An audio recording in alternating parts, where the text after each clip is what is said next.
ஜனங்களுக்கு இது வந்து இந்த சென்ட்ரல் ஸ்கீம் வேறு ஒன்று இருக்குது, ரூரல் எம்ப்ளாய்மெண்ட். அதில் என்ன ஆகுது, ஆஃபீஸர் உட்காந்துக்கிறான், 80 ரூபா தரணும், சரி 40 ரூபா உனக்கு தரேன், 40 ரூபா நான் எடுத்துக்கிறேன், நியாயமாக பேசுகிறான்.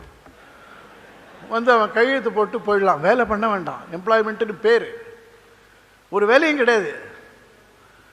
அங்கே எதனா குப்பை சத்தையாக கிடக்கும், அதை அகற்றுறதுக்கு புல்டோசர் வந்து பண்ணிட்டு போயிடும். இவன் அகத்திற மாதிரி கணக்கு எழுதிடுவான். இதனால் என்ன ஆச்சு, விவசாயி கூலிக்கு ஆள் கிடைக்க மாட்டேன்றது. அப்போ வேலையே இல்லாமல் அங்கே 40 ரூபா கிடைக்கிறது முடியாது.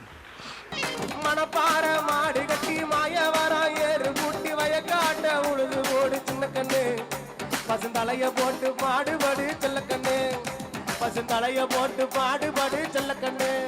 இனி 100 நாள் வேலை திட்டத்தின் கீழ் நடைபெறும் பணிகளை ட்ரோன் மூலம் கண்காணிக்க மத்திய அரசு திட்டமிட்டுள்ளது. காலையிலே மாலையிலே தனியா போக முடியலே, காலையிலே